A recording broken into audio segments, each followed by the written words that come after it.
When in April the sweet showers fall and pierce the drought of March to the root, when also Zephyrus with his sweet breath exhales an air in every grove and heath upon the tender shoots, and the young sun his half course in the sign of the ram has run, then people long to go on pilgrimages, and palmers long to seek the stranger strands of far-off saints, hallowed in sundry lands, and specially from every shire's end of England down to Canterbury they wend. I arrived at Canterbury Cathedral gift shop, running on no sleep, where the pilgrim liaison was summoned to aid me. He told me a nun had set out just a few days before. Will I catch her? Let's find out. He took me to the cathedral, where the rather deaf priest, mishearing my name both times that I said it, took a wild guess and prayed a blessing over Elohim. My first day of walking was an ambitious and torturous 19 miles, which I broke up with a lunch break in Shepherd's Well village. My hostel in Dover was operated by a man who monologued at me in a nationalist sort of way, and I had a kind German roommate who shared sandwiches with me, all contrived because we happened to run into one another at the convenience store. Like a little sparrow or an Israelite collecting my manna, each day God is providing for me.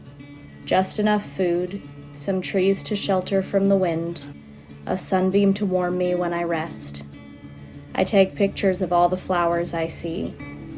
It's spring now for us too, Grandma. Love not a dream but so fragile, and the heart is so cunning and agile, longs for another a while, till self falls in love with denial. Oh, we in our infinite wisdom, oh, we like the story of Eden, still thinking the best fruit's forbidden, now living outlaws getting even, and I fear it in my soul. Death for ourselves, that's where the love gets sold. Oh, can't share the warmth 'cause we can't share the cold. Oh, say it isn't so, those ancient roads.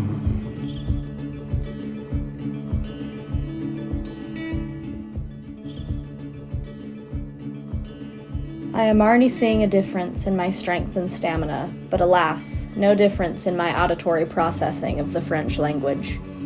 One needs no additional flagellations. Trying to communicate in a foreign language is mortification enough. That said, the stereotype of the rude French has proven false. Perhaps it is because I am not in Paris, or because I am interacting mostly with elderly Catholics, but everyone is very kind and helpful when it comes to my failings at their language. Perhaps this is because they do not speak much English either. So, I walk, I rest, I buy ready-made ham and cheese sandwiches at Carrefour. I sense a shift in mood coming, a drop in morale, the approach of my period. We shall see.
A pleasant stay in Londres to start us off, and now a very kind and generous B&B host who brings me a complimentary cheese, bread, and macaron plate to accompany the nasty leftover pasta I am eating in her courtyard.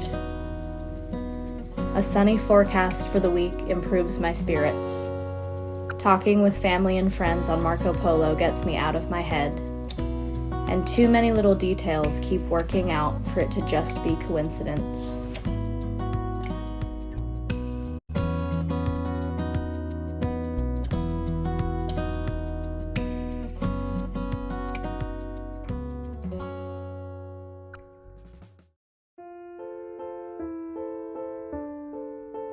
As I said before, stereotypes about the French being rude or snobbish in response to earnest failures at speaking their language have proven untrue. Or perhaps I am just oblivious. Their dogs, however, are all xenophobic and hateful, and bark viciously whenever I walk past anyone's front yard. Though I am, regrettably, on my period, shorter distances and sunshine keep me in high spirits. I ate my fill of a delicious dinner provided by a generous host. There is no denying that she was a great cook, but, like the cold fried rice I once ate after a dance competition, the meal will live in my memory as one of the best I ever had, because it was hard-won.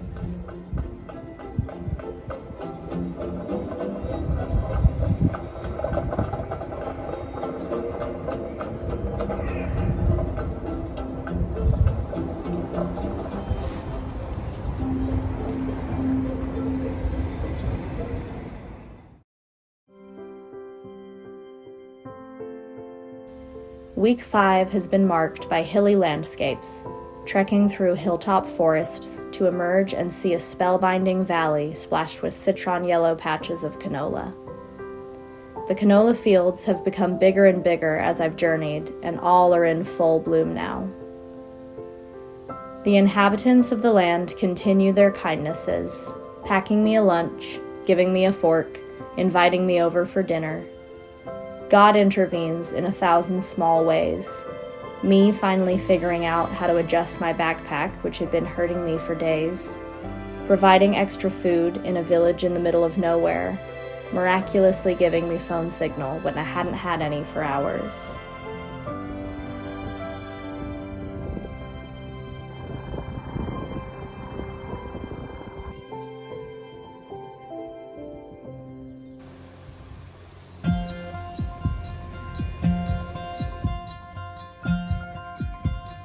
Yesterday when you were young, everything you needed done was done for you. Now you do it on your own, but you find you're all alone. What can you do? You and me walk on, walk on, walk on, 'cause you can't go back now. You know there will be days when you're so tired that you can't take another step. The night will have no stars, and you'll think you've gone as far as you will ever get. But you and me walk on, walk on, walk on, 'cause you can't go back now. I am staying in the most charming house. A fantasy for every 5-year-old girl, complete with canopies on the bed and knickknacks galore.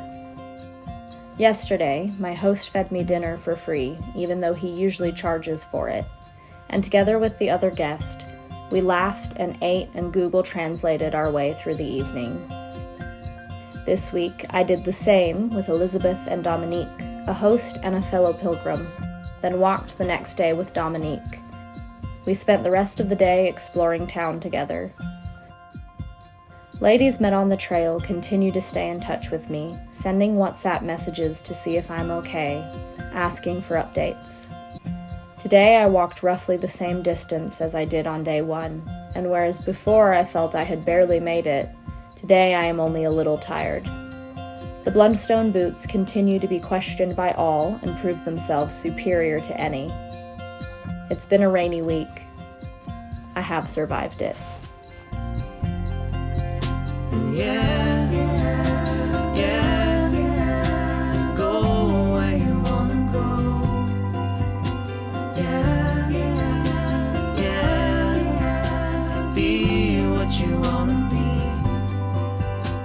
If you ever turn around, you'll see me.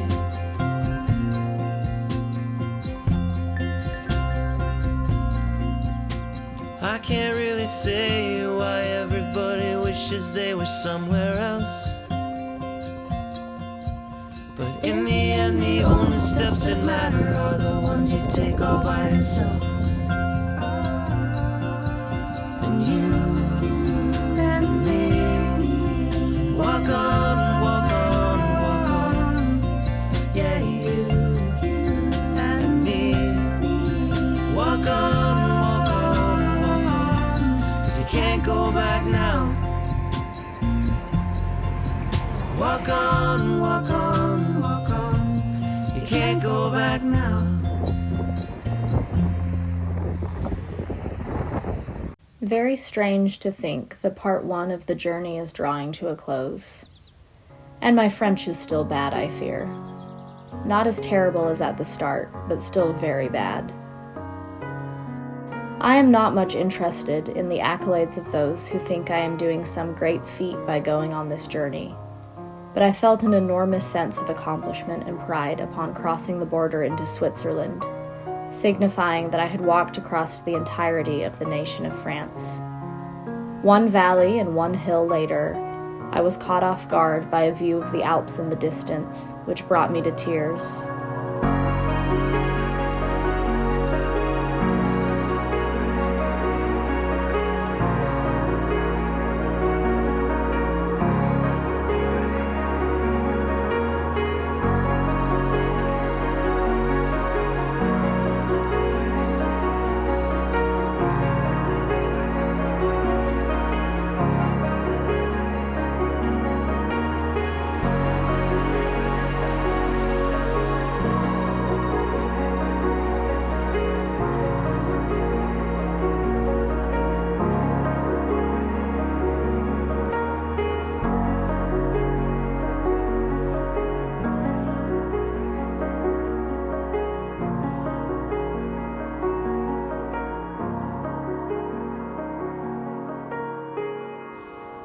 Week 8 begins, and due to a poorly timed arrival in Switzerland while the pass is still closed, this will be my final week of the Via Francigena Part 1. I rang in my birthday yesterday with a series of setbacks on the trail, including several wrong turns in the woods and a small tumble down a muddy slope.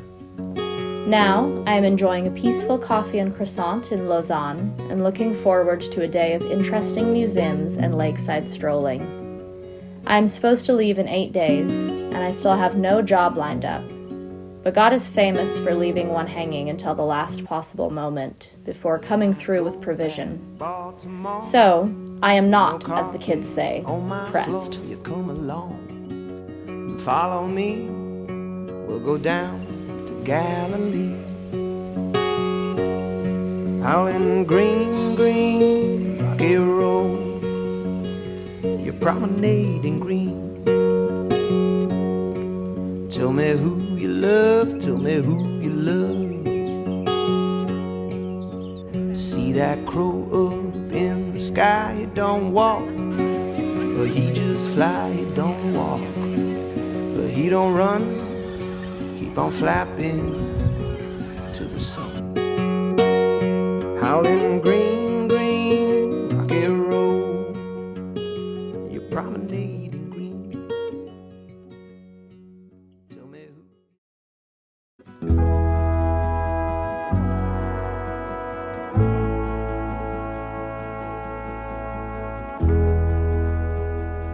And so, I conclude another week, and my first one back in the saddle, by accidentally washing my clothes in the machine meant for pet paraphernalia. This is my tradition, of course. I have not once made it through a trip to the laundromat without making some mistake. This half of the journey starts out very different than the first, namely, much more social. A combination of location and time of year means that I am walking the path with quite a few others, talking, laughing, eating, trying to have grace for snoring.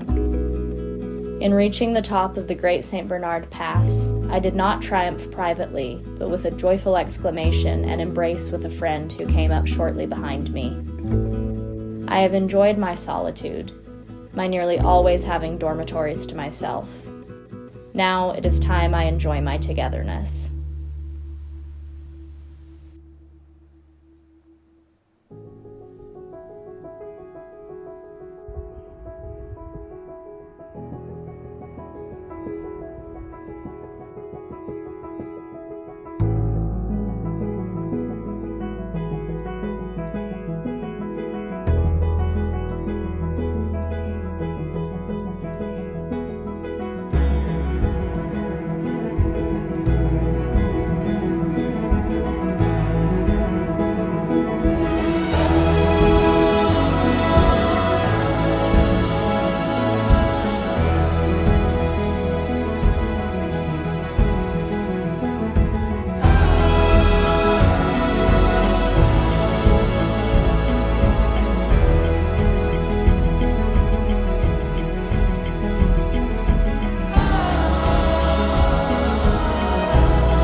On the 7th, I marked an anniversary, 4 years of nomadic life.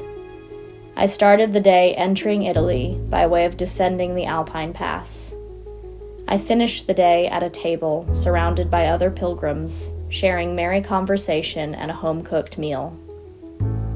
A foretaste of the banquet table yet to come.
Lord, I'm climbing high mountains trying to get home. I will. Lord, I'm climbing high mountains trying to get home. Climbing high mountains, Lord, I'm climbing high mountains trying to get home.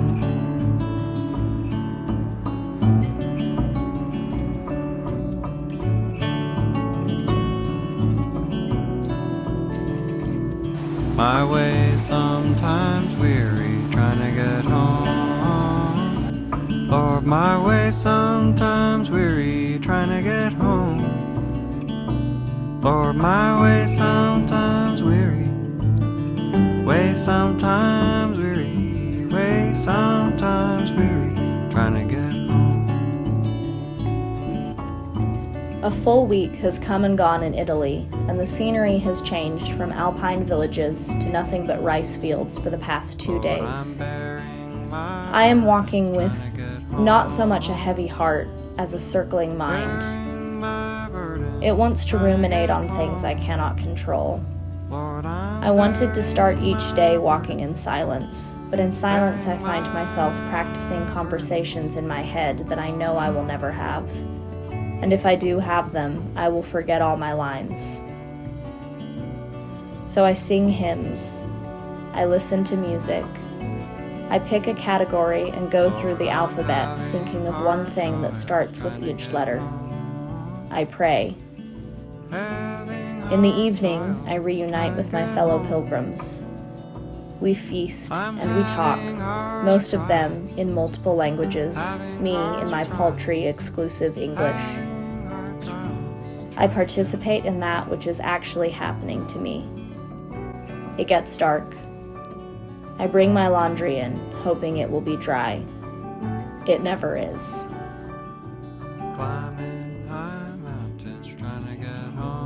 This week contained more goodbyes to friends, a day trip to Milan, and an antidote to the helpless thought circling of the week before, taking Jesus at his word. I've been thinking for a while about loving my enemies. So this week, during my almost daily video message updates, I invited my friends and family to pray with me for our enemies. Something shifted in me, in the world. This is hard, we said to each other. We did it anyway. I don't want them to have good things, we admitted. We asked God to bless them anyway. My second most left-wing friend invited me to pray with her for Donald Trump. Our stomachs churned. We prayed anyway. This morning, a ferryman took me across the river. My Malaysian friend told me that in Buddhism, this means I've ascended to a higher plane.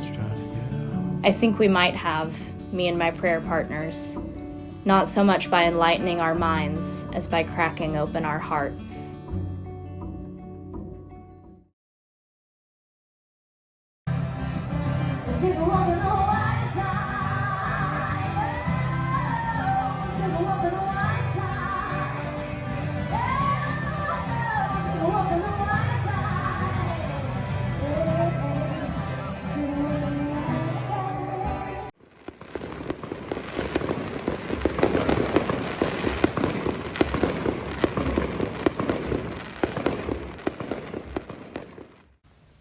This week, I am thinking about moral courage, how necessary it is for living in this world, how much I lack it. I am often praised for doing that which seems brave to others, moving overseas, hopping seasonal job to seasonal job, this Camino. I am proud of these accomplishments. They require fortitude, but they do not scare me much. They do not require moral courage. Like a tiny detail in the stonework of a cathedral that only God and the mason may ever notice, I carve out my small acts of moral courage. I try feebly to stand up for what is right. I question presuppositions. I vote with my money. And as my faltering tongue finds itself tied again and again when it should protest, I began to understand that the way I live my life must, in itself, become the protest. Not a bitter, angry, unyielding life. It is exactly this which I resist. Not the way of the dragon, but the way of the Lamb.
And I call you the sea.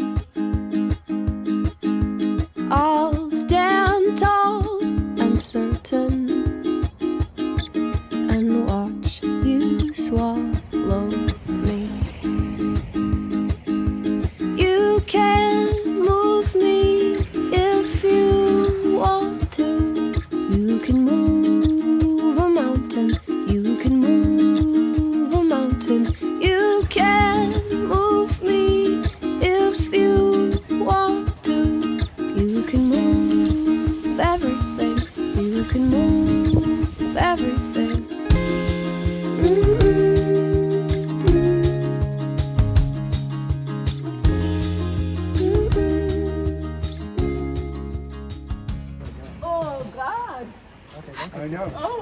after the aperitif. I can't come back. Anything is possible. This story is not about me. That is the phrase I keep thinking of, the only one I can think to start with. I don't know what it means. I am reflecting on it in an olive grove. This is less idyllic than it sounds due to the swarm of mosquitoes. This story is not about me, is what I had to tell myself this morning. The night before, I met a pilgrim who, after exploring neo-paganism and finding, as he said, that it was a story that could not hold enough, was exploring Christianity, the deepest story, the story of everything. I knew the story was not about me when we were talking that night. The Holy Spirit was not the only spirit I was drinking, but between that and a half glass of Campari Spritz, I was just happy to have a small bit part. He asked about my walk with God. I shared the short version. The next morning, I said goodbye. Then I admonished myself that I was too shy to say I'd pray for him. Then someone, me or God, said, "This story is not about you."